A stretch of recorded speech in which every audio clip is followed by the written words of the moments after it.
Price the Lord. கர்த்தருக்கு ஸ்தோத்திரம். சிறிய வசனத்தை நாம் தியானிப்போம். Praise the Lord.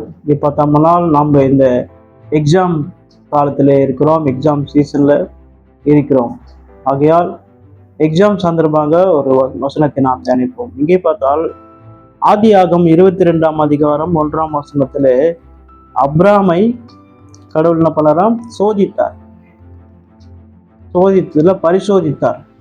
பரிசோதித்தோம்னா டெஸ்ட் வைத்தார் அப்ராமுக்கு. ஏன்னா ஒருத்தர் டெஸ்ட் இல்லாமல் சோதிக்காம யாரும் நம்ம அவங்கள செலக்ட் பண்ண முடியாது. அப்ராமை அவங்களுடைய மகன் ஈசாக்கை 100 வருஷம் அப்புறம் 100 வயசுக்கு அப்புறம் அவங்க குழந்தை இல்லாதப்போ அப்ராமுக்கு ஒரு ஈசாக்கை கொடுத்தார். அவர் ஒரு 10 வயசு வரும்போது கடவுள் என்ன பண்ணனா அப்ராமை அதிகமாக நேசிக்கிறாங்க, தன்னுடைய மகனை அதிகமாக நேசிக்கிறானா, என்ன நேசிக்கிறான்னு கடவுள் என்ன பண்ணாருன்னா அப்ராமை பரிசோதிச்சார், டெஸ்ட் பண்ணார். ஏன்னா டெஸ்ட்டு சில பேர் டெஸ்ட்டுன்னா பரிசோதிக்கணும்னா எக்ஸாம்னா ரொம்ப அவங்களுக்கு பயம். சில பேர் கேட்பாங்க, எனக்கு டெஸ்ட்லாம் எதுக்கு, எக்ஸாம்லாம் எதுக்கு, அப்படியே பாஸ் ஆகணும்னா நம்ம எவ்வளோ படிச்சிருக்கிறோம், எவ்வளோ நாலேஜு நம்ம டெஸ்ட் பண்ண தானே நம்ம பாஸ் பண்ண முடியும். அதுபோல் இந்த காலத்தில் உள்ள எக்ஸாம் கூட வைப்பாங்க. எக்ஸாமில் நம்ம பாஸ் ஆனால் தான் நம்ம முன் செல்ல முடியும். அந்த நல்லா படித்த பையன்ட்டு நம்ம அவனுக்கு சர்டிஃபிகேட் கொடுக்க முடியும். அது மாதிரி கடவுள் பண்ணாரா அப்ராமோடு தன்னுடைய 22:1 என்ன இருக்குன்னா, உங்களுடைய ஏத சுதனம் உடைய ஒரே பேரான ஒரே குமார் ஈசாக்கை மொரியா மலையின் மேலே எனக்கு பலி கொடுப்பாயா என்று சொன்னார். அவன் 100 வயசுக்குள்ள பிறந்திருக்காரு. அதனால ஆனால் சில பேர்னா அப்ராம் அவர் மகனை பலி கொடுக்க மாட்டான், ஆனால் அப்புறம் ஈசாக்கு பலி கொடுக்க மாட்டாங்க. ஆனால் இவருன்னா எனக்கு கடவுள் தான் அந்த மகனை கொடுத்தாரு, அதனால எனக்கு கடவுள் கொடுத்தனால அவருக்கு நான் கொடுப்பேன்ட்டு அந்த டெஸ்ட்ல பாஸ் ஆகிட்டார். டெஸ்ட்டில் பாஸ் ஆகிட்டுனா அந்த பலி கொடுத்தா ஒப்பு கொடுத்தார். ஆனால் அவர் பலி வாங்கலை. அங்கே என்ன பண்ணாருன்னா அந்த பலி கொடுக்குற நேரத்தில் தூதன் போயிட்டு பலி கொடுக்காம தடுத்துட்டு, நீ உன்னுடைய மகனோட என்னையே நீ அதிகமாக நேசிக்கிற, அதனால இது ஒரு டெஸ்ட் மாதிரி உனக்கு நான் வச்சேன், இந்த டெஸ்ட்டில் நீ பாஸ் ஆகிட்ட, அதனால உங்கள் மகனோட என்னோட அதிகமாக நேசிக்கிற சொல்லிட்டு இதுலேருந்து இந்த டெஸ்ட்டில் பாஸ். இதை பற்றி நம்ம என்ன நினைக்கிறோம்னா, அது மாதிரி இந்த நம்ம எக்ஸாம் டெஸ்ட் இருந்தது நமக்கு நல்லது. அதனால் நம்மளுடைய நாலேஜ், நம்மளுடைய அறிவு எப்படி இருக்குன்னு கண்டுபிடிக்கும். அதுபோல் பரலோக ராஜ்யம் செல்ல வேண்டும் என்னால் கூட ஒரு டெஸ்ட் வைக்காம இந்த உலகத்தில் நம்ம இது ஒரு டெஸ்ட் மாதிரி பரலோகத்தில் போக வேண்டுமென்னா ஒரு நாள் நம்ம பரிசோதிக்காமல் நம்ம டெஸ்ட் வைக்காமல் பரலோகத்துக்கு போக முடியாது. ஏன்னா பரலோகத்தில் போகிறது முன்னாடி அக்னி டெஸ்ட், அக்னி பரீட்சை வைப்பாங்க. அது 1 கொரிந்தியர் 3 அதிகாரம் 12 வசனத்தில் என்ன இருக்குன்னா, நீங்கள் கட்டின வீடு கல் மண், வீடு அதில் இருக்கா நம்முடைய பக்தி எப்படி ஒரு மண் மாதிரி இருக்கா, இல்லைன்னா நம்முடைய பக்தியோட நம்முடைய வாழ்க்கை, நம்முடைய விசுவாசம் ஒரு தங்கம் மாதிரி இருக்கா, இல்லைன்னா ஒரு மண் மாதிரி இருக்கான்ட்டு நெருப்புல டெஸ்ட் பண்ணுவாங்க. ஏன்னா நெருப்புல போட்டு ஷட்ராக் மேஷாக் அபேத்நேகோ நெருப்புல போட்டாங்க, நெருப்புல போட போறோம்னு சொன்னாங்க. நெருப்புல போட்டப்போ அவங்க எரியல, அவங்க அனல் ஒண்ணுமே அவங்களுக்கு கத்தின்னு எரியல. ஏன்னா அவங்க டெஸ்ட்ல பாஸ் ஆயிட்டாங்க. அது மாதிரி நம்மள பரலோகத்துக்கு அழைத்து செல்லும் முன்னாடி என்ன பண்ணுவாங்கன்னா அக்னி பரீட்சை, அக்னி டெஸ்ட்டு வைப்பாங்க. உடனே நம்ம நெருப்பில் போட்டாலும் நம்ம பயப்படக்கூடாது. மரணத்துக்கு கூட மரணம் வந்தாலும் எது வந்தாலும் நான் இயேசுக்காக தைரியமாக இருப்பேன். ஆனால் அக்னியில் போட மாட்டாங்க, போடுற மாதிரி ஒரு டெஸ்ட்டு நம்மளுக்கு வைப்பாங்க. வைக்கும்போது அதில் நம்ம அந்த டெஸ்ட்டுக்கு நம்ம ஒப்பு கொடுக்கும் பொழுது தைரியமாக நம்மளுடைய விசுவாசத்தை நாம் காத்தும்போது அந்த டெஸ்ட்டில் அந்த அக்னியை நம்ம எரிஞ்சு விட மாட்டோம். ஏன்னா ஒரு டெஸ்ட் இல்லாமல் பரலோக ராஜ்யத்துக்கு கூட நம்ம போக முடியாது. இந்த உலகத்தில் டெஸ்ட் வைக்கிறாங்க, எக்ஸாம் வைக்கிறாங்க. அதனால எக்ஸாமுக்கு நல்லா படிக்கணும், முன்னாடி ப்ரிப்பேர் ஆகணும். ப்ரிப்பேர் ஆனால் தான் எக்ஸாம் எழுத முடியும். நல்லா படிக்காமல் எக்ஸாம் நேரத்தில் சில பேர் நாளைக்கு எக்ஸாம்னா இன்னைக்கு படிப்பாங்க, நைட்டு ஃபுல்லாக படித்து தூக்கம் இல்லாமல் எக்ஸாம் ஹாலில் போய் தூங்கிட்டு எதுவுமே எழுதாமல் வந்துடுவாங்க. ஆனால் எக்ஸாம் நம்ம ஸ்கூலில் நடத்துகிற பாடம் வந்து நல்லாவே நல்லா கவனித்து கேட்டாவே எக்ஸாமில் எழுதுறதுக்கு நம்ம அந்த என்னென்ன சொன்னாங்களோ அது ஈஸியாக வந்துடும். ஏன் இந்த காலத்தில் பசங்க வந்து டீச்சர் சொல்லும் போது கேட்க மாட்டாங்க, படிக்க சொன்னாங்க படிக்க மாட்டாங்க. எக்ஸாம் நேரத்தில் அந்த நேரத்தில் வந்து படித்தா எப்படி நம்மளுக்கு மண்டைக்கு ஏறும்? அதனால நம்ம நேரம் இருக்கும் பொழுதே முன்னாடியே படிச்சுட்டா அதை எக்ஸாமில் நம்ம ஈஸியாக எழுதி பாஸ் ஆக முடியும். நம்ம வந்து மைண்டில் அதை ஏற்றுக்கணும். பாட புத்தகங்கள் எல்லாம் மைண்டில் ஏற்றுக்கும் பொழுது எக்ஸாமில் நல்லபடியாக நம்ம பாஸ் ஆக முடியும். அதே போல் எங்கே பார்த்தோன்னா ஈசாக்கு கூட ஆதியாகமம் 26ஆம் அதிகாரம் 12ஆம் வருஷத்துல என்ன இருக்குன்னா, ஈசாக்கு இந்த பஞ்ச காலத்துல விதை விதைத்து 100 மடங்கு அறுவடை செய்தான். ஈசாக்கு பஞ்ச காலத்துலனா ஒரு பஞ்ச காலத்துல என்ன பண்ணனா விதை விதைத்தானா. பஞ்ச காலத்துல சில பேர்னா வேலை செய்ய மாட்டாங்க, பஞ்ச காலத்துல அவங்க வந்து விதை விதைக்க மாட்டாங்க. ஆனா ஈசாக்கு பார்த்தோன்னா பஞ்ச காலத்திலே விதை விதைத்து 100 மடங்கு அறுவடை செய்தான் என்று போட்டிருக்கு. ஆனால் எக்ஸாமில் நம்ம என்ன பண்ணலாம், 100 மார்க் மார்க் எடுக்கிறோம்ல, 100க்கு 100 பாஸ் வரும். அந்த மாதிரி ஈசாக்கு என்ன பண்ணனா 100 மடங்கு அறுவடை செய்தான். ஏன்னா விதை விதைத்தான் என்று போட்டிருக்கு. விதை விதைத்து தான் பாஸ் ஆகணும். விதை விதித்துனா ஃபர்ஸ்ட் வந்து கஷ்டப்பட்டான். கஷ்டப்பட்டா தானே நம்ம சாப்பிட முடியும். கஷ்டப்படாம எப்படி சாப்பிட முடியும்? அது போல நம்ம படிச்சா தானே அந்த எக்ஸாம்ல பாஸ் ஆக முடியும். படிக்காமையே எக்ஸாம்ல எப்படி பாஸ் ஆக முடியும்? சில பேர் படிக்காமையே பாஸ் ஆகலாம் நினைப்போம். அந்த நேரத்தில் கடவுள் வந்து ஞாபகம் வருவார். சில பேர் கடவுள் ஞாபகம் வர முடியும். எக்ஸாம் நேரத்தில் நோய் வரும்போது, கஷ்டம் வரும்போது அப்போதான் கடவுள் ஞாபகம் வரும். எக்ஸாம் நேரத்தில் சில பேர் கடவுள் அதுனா சில மீதி நேரத்தில் கடவுள் ஞாபகமே வர மாட்டார். படிக்காம கடவுளை காப்பாற்றணும் எப்படி காப்பாற்றுவாரு? அது போல நம்ம வந்து படிக்கணும், அவர் உதவி செய்வார், காப்பாற்றுவார். ஆனால் நம்மளுக்கு நாலேஜ் வேணும். நம்ம வந்து படித்து பாஸ் ஆகணும். ஈசாக்கு என்ன பண்ணாராம், விதை விதைத்து 100 மடங்கு அறுவடை செய்தான். அப்படின்னா நான் கஷ்டப்பட்டு விதை விதைத்தான், வேலை செஞ்சான்.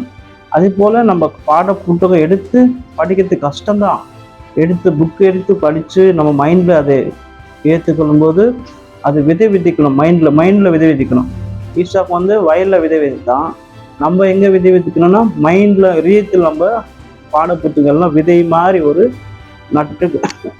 அப்போ நாறு எப்படி நட்டுவாங்களோ அந்த மாதிரி நம்ம மைண்டில் அந்த பாட புத்தகம் ஏற்றுக்கும் பொழுது அப்போ ஈஸியாக நம்ம எக்ஸாமு அந்த மைண்டில் அந்த புஸ்தகம் அதெல்லாம் விழுந்துச்சுன்னா நம்ம ஈஸியாக எழுத முடியும். இதயத்தில் நம்ம அப்ளை பண்ணது. ஏன் பார்த்தாலும் சங்கீதம் 126ஆம் அதிகாரம் 5ஆம் வருஷத்துல என்ன இருக்குன்னா, கண்ணீரோடு விதைக்கிறவன் கம்பீரமாய் அறுப்பான் என்று போடுறது. கண்ணீரோடு விதைக்கிறவன் கம்பீரமாய் தன்னுடைய பண்ணங்களை சுமந்து கொண்டே சந்தோஷமாய் வருவான் என்று இங்க போட்டிருக்கு. சங்கீதம் 126ஆம் அதிகாரம் 5ஆம் வசனத்துல. ஏன்னா ஃபர்ஸ்ட் என்ன பண்ண, கஷ்டப்பட்டு கண்ணீரோடு விதைக்கணும். விதைச்சதான் நம்ம சந்தோஷமா அறுக்க முடியும். நல்லா விளைஞ்சுகளுக்கு நல்லா பழம் வந்து பெருசான், அப்போ நமக்கு சந்தோஷம் கிடைக்கும். ஒரு செடி நடும்போது, ஒரு மாங்காய் செடி ஏதாவது ஒரு செடி நடும்போது கஷ்டமா இருக்கும். ஆனா அது நம்ம பழத்தை அறுக்கும் போது சந்தோஷமா அந்த கனியை நம்ம அறுப்போம். அப்போ நமக்கு சந்தோஷம் வரும். அது போல கண்ணீரோடு விதைக்கிறவன் சந்தோஷமாய் கனி அறுப்பான், புசிப்பான் போட்டு. அது மாதிரி நம்ம கண்ணீரெல்லாம் கஷ்டப்பட்டு நம்ம படிக்கும் பொழுது, கஷ்டப்பட்டு நம்ம பாடத்தை கேட்கும் பொழுது, அது நம்ம கஷ்டப்பட்டு நம்ம ரீதியில் நம்ம மைண்டில் விதைக்கும் பொழுது கண்ணீரோடுன்னா கஷ்டப்பட்டு விதைக்கும் போது நம்ம நாளைக்கு பாஸ் ஆகும்போது சந்தோஷமா எல்லாம் கங்க்ராச்சுலேஷன் எல்லாம் சொல்லுவாங்க. எல்லாம் செகண்ட் கொடுப்பாங்க, எல்லாம் தேங்க்ஸ் கொடுப்பாங்க, எல்லாம் கிஃப்டெல்லாம் கொடுப்பாங்க, டீச்சர்ஸ்லாம் புகழுவாங்க, பேரண்ட்ஸ்லாம் நல்லா புகழுவாங்க. அதனால நம்ம சந்தோஷமா, நம்மளும் சந்தோஷமா இருக்கணும், மற்றவங்க சந்தோஷத்தை கொடுக்குற பிள்ளைகளா நாம வாழ முடியும். அதனால நாம படிக்கிறது மறக்கக்கூடாது, நம்ம இதயத்தில் அப்ளை பண்ணிக்கணும். நம்ம மைண்ட்ல அந்த படித்த பாடங்களை அப்ளை பண்ணாதான் நம்ம அது கஷ்டப்பட்டு படிச்சாதான் எழுத முடியும், எழுதி பாஸ் ஆக முடியும், இல்லைன்னா பாஸ் ஆகவே முடியாது.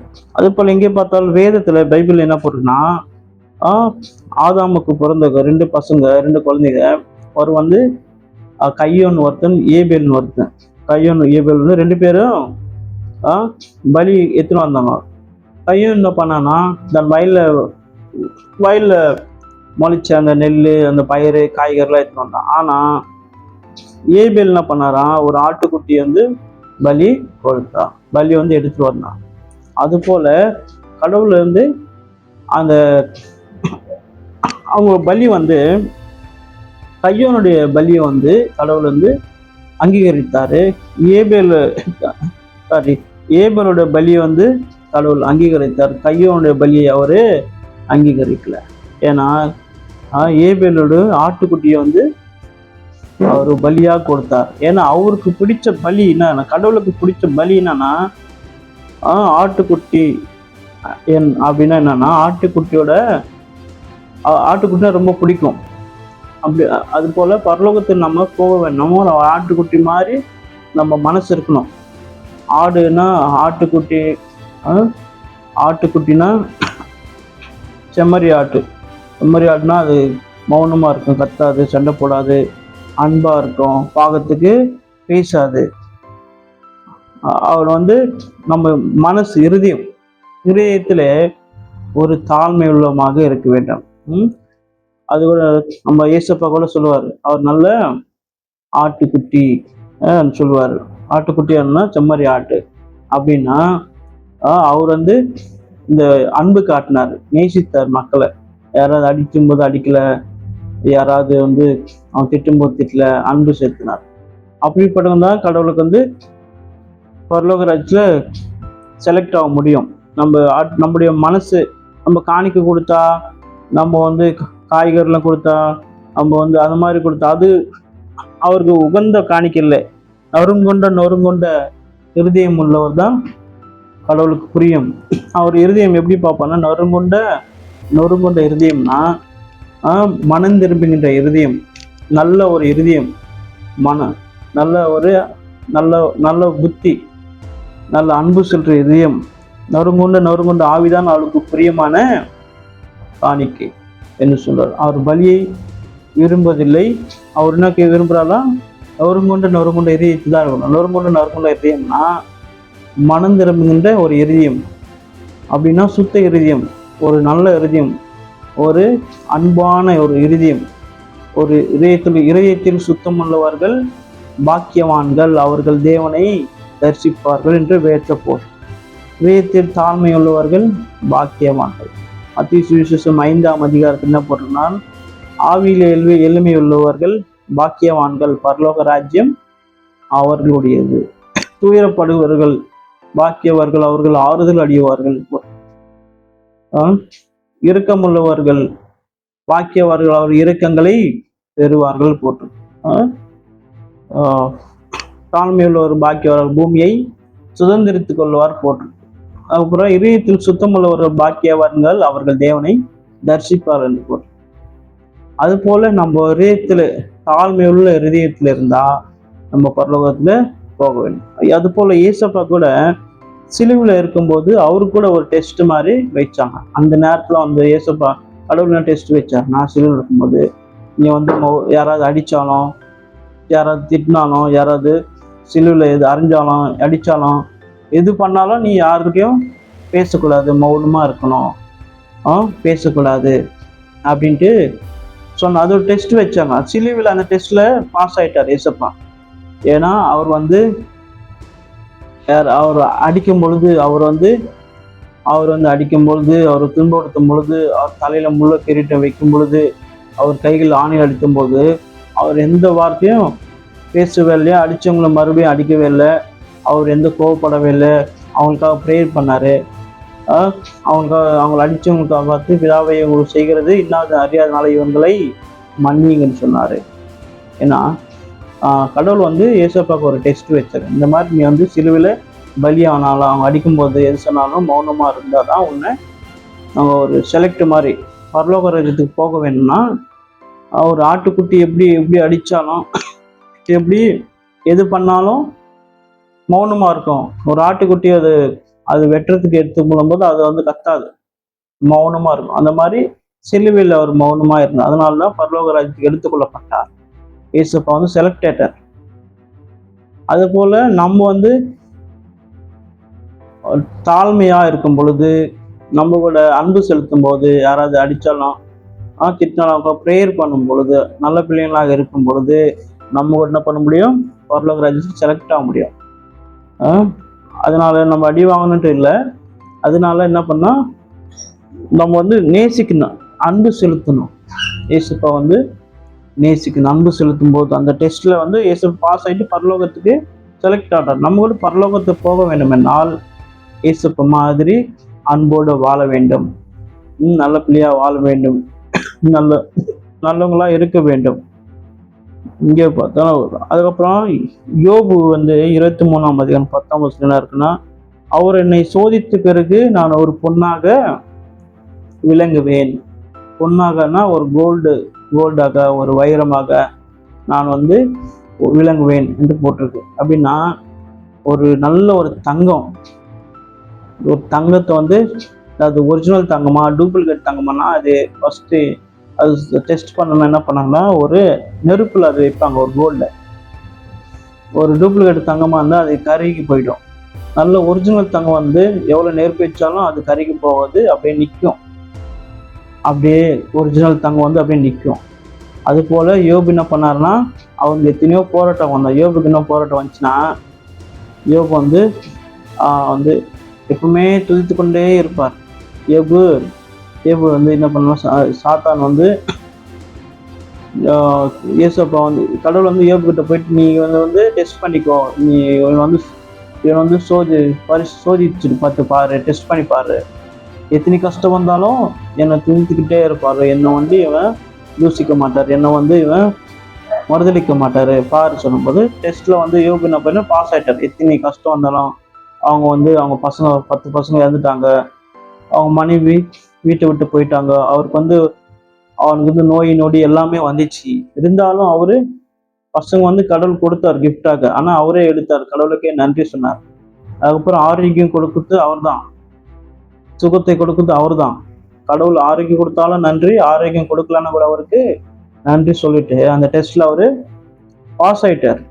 அதனாலதான் யோபுன்னு அவருக்கு ரொம்ப பிரியம். அந்த டெஸ்ட்ல பாஸ் ஆகுதுனால யோபுக்கு தம் இழந்து போன எல்லாத்தையும் திரும்பி பெற்றுக்கொண்டான். மறுபடியும் 10 குழந்தைங்க பிறந்தாங்க. ஓடி போன மனைவி திரும்பி வீட்டுக்கு வந்துட்டாங்க. அவர் எத்தனையோ ஆடு மாடு ஒட்டகங்கள் குதிரை எல்லாம் இருந்தது. அதெல்லாம் டபுளா அவருக்கு ஆசீர்வாதமா அவர் போகிறதுக்கு எல்லாமே திரும்பி கிடைச்சிது. ஏன்னா அந்த டெஸ்ட்ல பாஸ் ஆயிட்டேன். அதனால டெஸ்ட் இருக்கிறது நமக்கு நல்லது. அதான் சொன்னார் யோபு, நான் இந்த டெஸ்ட்ல சோதித்த பிறகு நான் பொன்னாக விளங்குவேன் என்று யோபுவின் புத்தகம் 23ஆம் அதிகாரம் 10ஆம் வசனத்திலே போட்டு, அவர் என்னை சோதித்த பிறகு நான் ஒரு பொன்னாக ஒரு வைடூரியமாக ஒரு கோல்டாக உள்ள ஒரு நல்ல விளங்குவேன் போட்டு. அது போல நம்ம டெஸ்ட்ல பாஸ் ஆனா பரலோக ராஜ்யத்துக்கு செல்ல முடியும். டெஸ்ட்ல பாஸ் ஆகணும். நம்ம கஷ்டப்படணும். ஃபர்ஸ்ட் கஷ்டங்களை பொறுத்தோர் பூமியை ஆழ்வார்கள் என்று போட்டிருக்கு. அதனால நம்ம என்ன பண்ணோமா, இந்த டெஸ்ட் வரும்போது நம்ம எதுக்குமே கவலைப்படாம படித்து முன் செல்ல வேண்டும். கஷ்டப்பட்டாதான் நம்மளுக்கு ஆசீர்வாதம் கிடைக்கும். எக்ஸாம் நம்ம படித்தாதான் நம்ம நல்லபடியாக ஈஸியாக எழுத முடியும். படிக்காமல் ஈஸியாக எழுத முடியாது. அதனால நம்ம பாட புத்தகம் படிக்கணும். அதுக்கப்புறம் பைபிளை கூட படிக்கணும். ஏன்னா இந்த உலகம் நிரந்தரமான உலகம் இல்லை. பரலோகராஜ்யம் தான் நிரந்தரமான உலகம். இந்த பரலோகராஜ்யம் போகும் என்னன்னா, நம்ம கடவுள் வந்து இந்த உலகத்துல ஒரு டெஸ்ட் வைப்பார். இந்த உலகத்துல பட்டினி வந்தாலும் எது வந்தாலும் நம்மளுக்கு நன்மை வந்தாலும் தீமை வந்தாலும் கடவுளை இப்போ துதி கொண்டே இருக்கும் பொழுது நம்ம டெஸ்ட்ல பாஸ் ஆகிடுவார். அது போல் என்ன பண்ணுவோம், கண்ணீரோடு விதைக்கிறவர் கம்பீரமாய் அறுப்பான். கஷ்டப்பட்டாதான் நம்ம உழைச்சி சாப்பிட்றது தான் நம்ம கையில நிற்கும். உழைக்காம திருடி சாப்பிட்டு நம்ம கையில நிற்காது. சிறிய வசனத்தை நிமித்தம் சிறிய ஜெபம் செய்து கொள்வோம். அன்பின் ஆண்டவரே, இந்த வசனத்துக்காக ஸ்தோத்திரம் ஆண்டவரே. இந்த எக்ஸாம் நேரத்தில் எக்ஸாம் பசங்களை நல்லபடியாக எக்ஸாம் எழுதி பாஸ் ஆகிறதுக்கு வேண்டிய கிருபை காட்டும் இயேசுவே. யார் எக்ஸாம் எழுத போகிறாங்களோ அவங்களாம் எக்ஸாமில் துணையாக இருந்து நல்லபடியாக பாஸ் ஆகிறதுக்கு வேண்டிய கிருபை காட்டும் ஆண்டவரே இயேசுவே. நல்ல படிப்பு, நல்ல ஞானத்தை தாரும் இயேசுவே. படிச்சது மறக்காதபடி ஞாபகசக்தி ஞானத்தை தாரும். எக்ஸாம் நல்லபடியாக எழுதி பாஸ் ஆகிறதுக்கு வேண்டிய கிருபை காட்டும் இயேசுவே. இயேசுவே, நீ எக்ஸாமில் சிறுவிலே இதா சொல்ற மாதிரி அவருடைய சித்தத்தை செய்து பாஸ் ஆகி செலக்ட் ஆகி பரலோகத்தை சென்று விடுகிறாண்டே. பரலோகத்தை சென்றதுக்கு நாங்கள் இந்த உலகத்துல நீங்க வைக்கின்ற ஒவ்வொரு டெஸ்ட்டுக்கு நாங்கள் கூட பாஸ் ஆக முடிக்கிறது ஆண்டவரே. வசனத்தை கேட்ட அனைவரும் நீங்கள் ஆசீர்வதிக்கும்படியாய் நல்ல பிதாவே. ஆமீன். நன்றி.